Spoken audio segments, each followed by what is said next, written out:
কি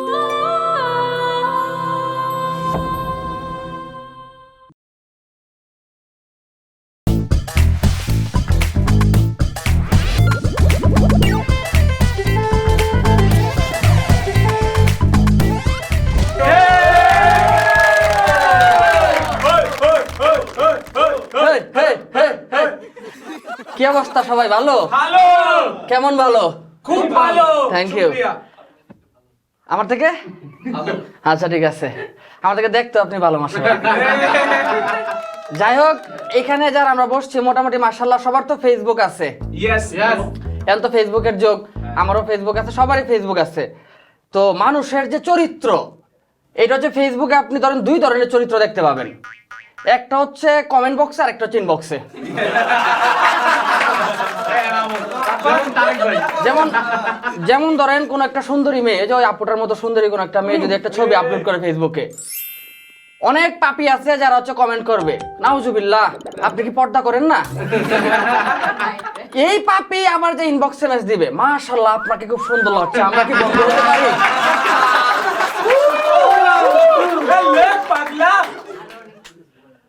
আর অনেক কিছু। এরপরে ধরেন কিছু কিছু পার্সন আছে যারা ফেসবুক চালায়, তারা হচ্ছে ফেসবুকে চালায়, তারা একা কিছু করতে পারে না, সম্মিলিত প্রচেষ্টা। ধরেন সে খাইতাছে, ইটিং উইথ 32 আদার্স,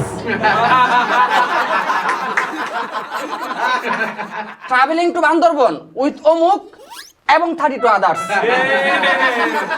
এই পর্যন্ত ঠিক আছে। আমার এক বন্ধু কিছুদিন আগে পুত্র সন্তানের বাবা হয়েছে। আপনিও? আমিও মাশাআল্লাহ, এটা নিয়েও যোগ আছে সামনে। পুত্র সন্তানের বাবা হইতে সে ফেসবুকে স্ট্যাটাস দিচ্ছে যে আলহামদুলিল্লাহ আপনাদের দোয়ায় পুত্র সন্তানের বাবা হলাম, feeling proud with Shafiul Azam Robin and 32 others.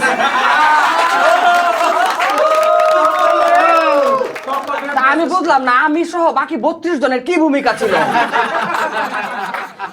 যাই ফেসবুকে ধরেন এগুলোর বাইরে অনেক কিছু হয়, প্রেম হয়, প্রীতি হয়, ভালোবাসা লাভ, অনেক কিছু হয়। তো ইনবক্সের দু একটা কাহিনী আমি বলি।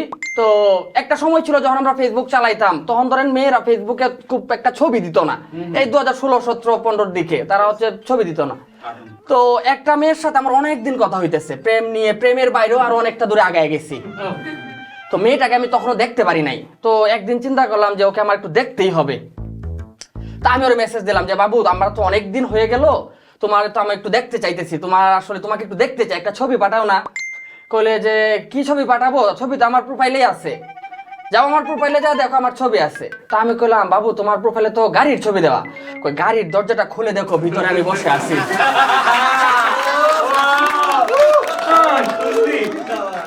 তো এই ছিল হচ্ছে গাড়ির গল্প। আরেকটা মেয়ের সাথে অনেকদিন ধরে কথা হইতেছে, পটানোর চেষ্টা করতেছি, পটাইতে পারতেছি না।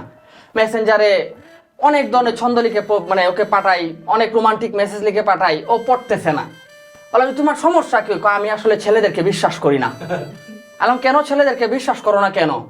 কই যে সব ছেলে একরকম, আজ পর্যন্ত আমি যতগুলা ছেলের সাথে কথা বলছি সবগুলো এক একটা কুত্তা। আমি বললাম দেখো আমি কিন্তু সবার মতো না। কেমনে বুঝবো? আমি মিয়াও।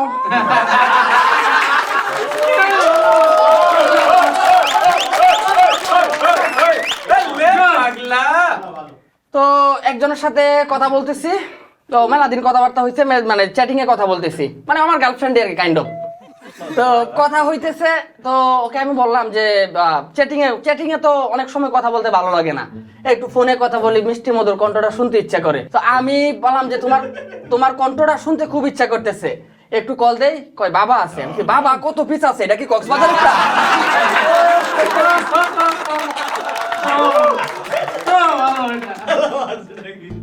তো ফেসবুকে তো আমরা অনেক ধরনের ছবি আপলোড করি।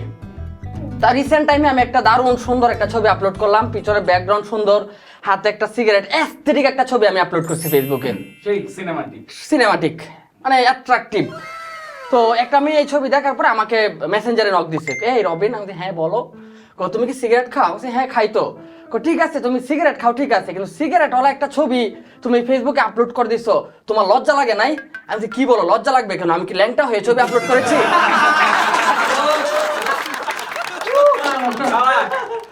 আচ্ছা রিসেন্ট টাইমে আমার একটা বাবু হয়েছে, আপনারা তো জানেন। তো এই যে বাবুকে হচ্ছে ডাইপার পরাইতে হয়। তো এই ফেসবুক আর ডাইপারের মধ্যে একটা অদ্ভুত ধরনের মিল আছে। একটু পরে পরে খুলে দেখতে ইচ্ছা করে নতুন কিছু বাইরে এসে গেলে।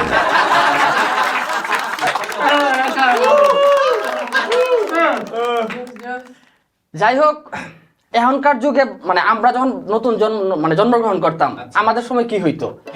আমাদের সময় হয়তো আমরা হইতাম, বাপ মা সুন্দর দেখে একটা নাম রাখতো, আকিকা দিত। এখনকার যুগে কি হয়?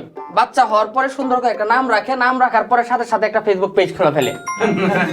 তো ফেসবুক পেজটা যে খুলে ওইখানে সুন্দর একটা ছবি আপলোড করলে কেউ যদি কমেন্ট করে, তাহলে ওই কমেন্টগুলো রিপ্লাই বাবুর মতো দেওয়ার চেষ্টা করে। তো বাবা কমেন্ট করছে, তো রিপ্লাই দেয় থ্যাংক ইউ বাবা।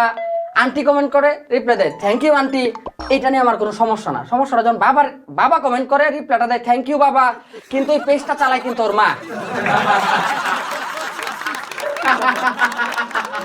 যাক, এখনকার যুগে কি হয়, আমাদের মা যারা আছে ওরা কিন্তু খুব বেশি মানে আপডেটেড না।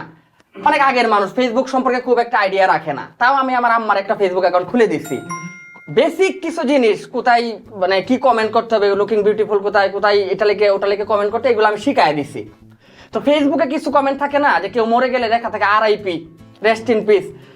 RIP সংক্ষেপটাও আম্মা কোনোভাবে নিজে নিজে শিখে ফেলছে।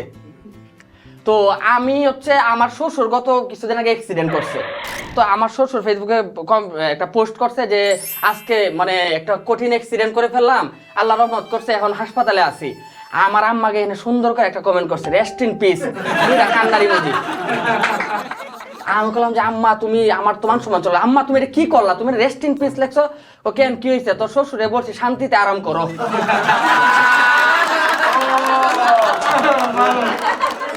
যাক, মার কথা যেমন বললাম, বাবার কথাও একটু বলি। তো আমার আব্বারও একটা ফেসবুক অ্যাকাউন্ট আমি খুলে দিছি, নিজের হাতে খুলে দিছি, আইডির অ্যাক্সেস আমার হাতে রেখে দিছি। তো আব্বা বিভিন্ন জনের সাথে কথা বলে, ভিডিও দেখে, সে অনেক কিছু করে। তো একদিন সকালে ওইটা আব্বা আমার জিজ্ঞেস করছে, রবিন, আমি বললাম আব্বা, বলে যে এই যে অডিও কল 500, ভিডিও কল 1000, এই জিনিসটা কি? আব্বা আমার জিজ্ঞেস করতেছে। আমি বললাম যে আব্বা এটা আসলে, আমি বাপারে কইতে পারি আসল কথা? বললাম আব্বা এটা একটা ব্যবসা। হ্যাঁ, কিসের ব্যবসা? বললাম এইটা যারা ধরো তোমার, যদি তুমি অডিও কলে কারোর সাথে যদি কথাটা বলতে চাও, একটা ধরো অনেক বাংলাদেশে অনেক মানুষ আছে যারা ধরো মানে নিঃসঙ্গতায় ভোগে, তাদেরকে কোম্পানি দেওয়ার জন্য এটা একটা সার্ভিস আর কি। ধরো তুমি অডিও কলে যদি এই সার্ভিসটা দিতে চাও, তার সাথে কিছুক্ষণ গল্প করো, তাহলে 500 টাকা। আর ভিডিও কলে যদি তুমি ওর সাথে গল্পটা করো, তাহলে 1000 টাকা। পরে আচ্ছা ঠিক আছে। তো পরের দিন সকালে ঘুম থেকে উঠলাম, ওটা থেকে আব্বা স্ট্যাটাস, বন্ধুরা নতুন ব্যবসা শুরু করেছি, অডিও কল 500, ভিডিও কল 1000।